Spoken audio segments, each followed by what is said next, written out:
Part of the reason I wanted to have you on is because so many docuseries and documentaries inspired me to get into politics. They made me want to be passionate about politics. And so you never know when you're doing something like this, oh, how is it going to affect young people across the country? It might plant one seed with this person who wants to go volunteer on a campaign. But something I wanted to talk to you about in the docuseries that rang true and rang through throughout the entire season is President Trump's superhuman energy. The guy is really the Energizer Bunny. Tell me about watching him and trying to keep up with him on the campaign trail.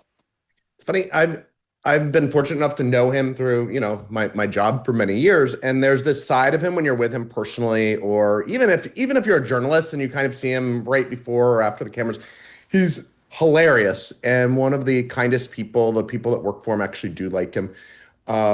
And my goal was I was like, I want that Trump on camera. Sure, you've got the guy that takes the podium and he says the most hilarious things, and sometimes it's bombastic or whatnot.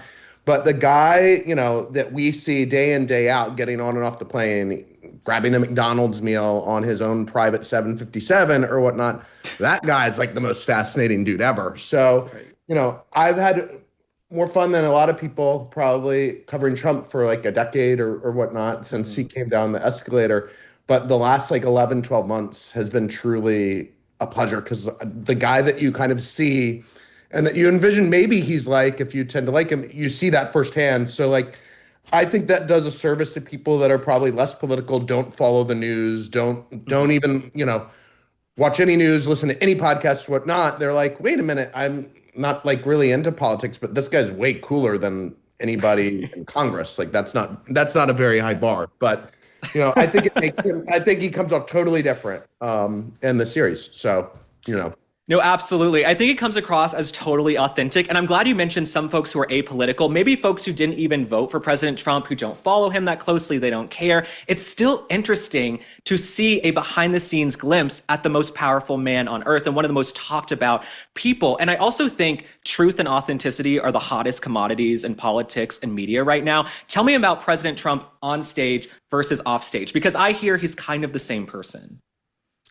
He is the same person, but you just might not pick up on how kind he is actually. So I mean, he off stage, he's asking everyone if they're okay. They do this thing called clicks, which is when the photographers on the campaign or whatever call them clicks because they're literally clicking the camera, and it's donors or people that have been in the news because maybe there's a hardship. It could be a cancer patient. There's all different types of people that are in those moments, but he legitimately takes time with each person. He remembers people.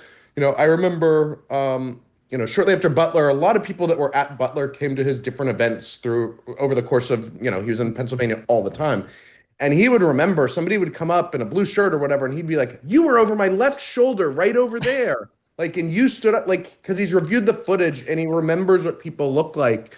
And that's the side of him that you don't necessarily get, because a lot of times, famous people they meet so many people, they don't remember anyone, but he remembers every face, and he's, so it is true. You get the same guy, but you see this different part of him where you're like, hey, that guy's a pretty cool guy. He seems nice. I wish he was my grandfather, Well, he seems like a cool grandfather. Kai Trump has been showing people her behind the scenes, and everybody's like, oh, you have the most iconic grandfather in American history. But I have to ask you about Butler because you brought it up. I think everybody remembers where they were on July 13th, that horrific day when Thomas Crooks got up on a roof in broad daylight and took a shot at the president, which is still insane. Tell me about being there that day and the events and what you thought when you first heard the shots ring out. Did you think they were gunshots, or did you think there was something else? So my goal's always been to just tell his story, and we're just like the wallpaper in the room throughout all of this. We were very, very close to him. There's some video that shows us we were right behind him about 20 seconds before, and then we moved over to right over his left shoulder by the staircase that he was evacuated off of. We had Selena Zito was right next to us. One of the Trump staffers, Michelle Picard, was on top of her, and me and my cinematographer, Nate Furness, were probably, we calculate 15 feet probably over his left shoulder. We certainly heard, I've not really talked about this on camera anywhere because we didn't make that part of the show. It's really about the footage we captured in his journey. But, we heard this. I've, been on gun ranges, but have never had shots being fired toward us. At first, I thought it was some sort of firecracker or something like that. But then, he hit the ground, and then we're like, wait a minute, we better move a little bit. So we lowered ourselves a little bit. We still stayed up and filmed footage, but he you know, I guess he knew right away what happened, but I would say most people there, it took them a good 15, 20 seconds to figure out what was going on. It was certainly an experience I won't forget, and I don't think anyone there will either. No, I mean, I still get the chills thinking about it all the time. I think what's so crazy about the mainstream media is they don't even talk about it anymore. I think if anybody else had been shot, if any other president had been shot, we'd still be talking about it almost every single day. It's really crazy to me. Thomas Crooks, Ryan Ruth, and we don't even really discuss it anymore. But don't you think some of the rhetoric Kamala Harris and the left were putting out online, like he's a fascist, he's a dictator, he's a threat to democracy, do you hold them culpable and the mainstream media culpable in what unfolded in Butler on July 13th at all? I think there should certainly be a more intense investigation. I think he deserves to be briefed Mm-hmm. more thoroughly, because I do not Mm-hmm. believe he has been briefed. Yeah, sure, the FBI briefed him, but like, what does he know about the people that tried to take him out? Um, it was remarkable to me how quickly people on the other side wanted to move off of that story. I mean, they did everything, because right after that, it was the RNC days later, and all of a sudden, it's like, Donald Trump's a bad man, and Kamala Harris is our new candidate. Like they wanted to change that narrative as quickly as possible, much more so than try to figure out who attempted to assassinate and why they tried to assassinate Donald Trump. Mm-hmm.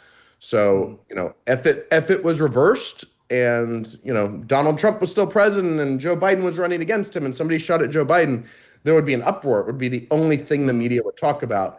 But because Donald Trump was on the other end of it, it certainly did not get the attention it deserved, and nobody really cares to get to the bottom of what happened, in my view.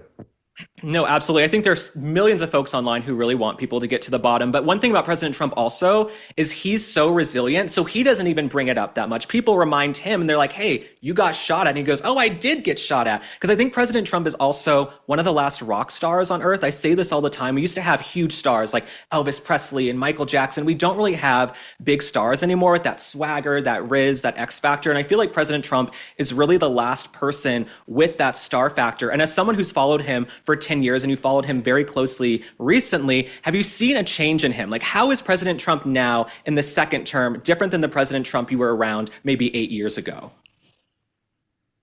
I think he's overall, I mean, it sounds boring, but he's certainly more experienced, and Mm, I think he's got people that are much more loyal to him around him.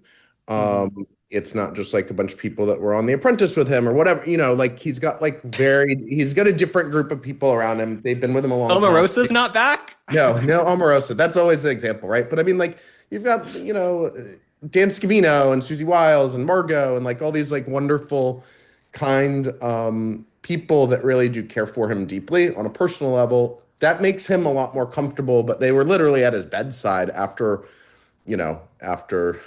he nearly got killed. And I think that changes everything. There's certainly like there's a family dynamic around him for sure, around the people that are around him. And that Mhm. goes from, his photographer to his body guys, Walt and Chris Ambrosini, to, every single person around him really cares for him and does not want him to be manipulated or taken advantage of. Absolutely. No, I feel like loyalty is everything to President Trump. And what I love about the people around him is that they're actually really kind people. And I feel like he's had fair weather folks come in and out of politics, but he has this core team who he's been loyal to and they've been loyal to him. And I think that's why he's able to execute on this vision and this mandate now that he's back in office, because he doesn't have some of the scallywags who infiltrated their way in the first time. So I wanted to ask you something also about a scallywag, Joe Biden from Scranton, Pennsylvania. When you were filming, right, there were still all these stories about Joe Biden's acuity. And now we have this book by Jake Tapper. People are actually talking in the mainstream media, hey, we were gaslit into being told Joe Biden was in perfect health, even though we all knew he was not. But President Trump was going 2, 3 days straight with almost no sleep. What were you thinking watching in split screen the mainstream media say, oh, Joe Biden is this spry, strong whippersnapper and he's in great shape, and you know he's not, but President Trump actually is? Like, what were you thinking when you were seeing this up close and personal? I, Trump wanted to win really, really bad. That was Mm-hmm. very obvious. But what, we'd be at a stop, and I'd hear the way that he would converse with people. If like they're like, yeah, we should maybe think about adding one more stop, he he in 2 seconds would add on the additional stop. Like he was not weary of like a long day at all. He liked trying to get home at the end of the night, getting on, his plane and sleeping in his own bed. He does not love hotels. But he managed to make that work for him. But if he could do 4 stops and get home at 2 or 3 in the morning, he was like all in on that. And I don't know many people that are 78, I guess, at the time that can do that. No, that's why I think it's interesting now. Also, I've seen in the media, they started to say, well, we've got to talk more openly about President Trump's health. Even Jake Tapper and Alex Thompson, they're like, well, President Trump might have some issues too. It's like, you guys are the same ones who told us Biden was fine for 4 years. So I'm really not going to take you all that seriously. But you spoke about him liking to go home to his own bed. This is something everyone knows about President Trump. He would rather fly through the night to go home and sleep in his own bed than sleep in some random hotel where he doesn't know the thread count of the sheets. He doesn't know the amenities. Doesn't have his name on it.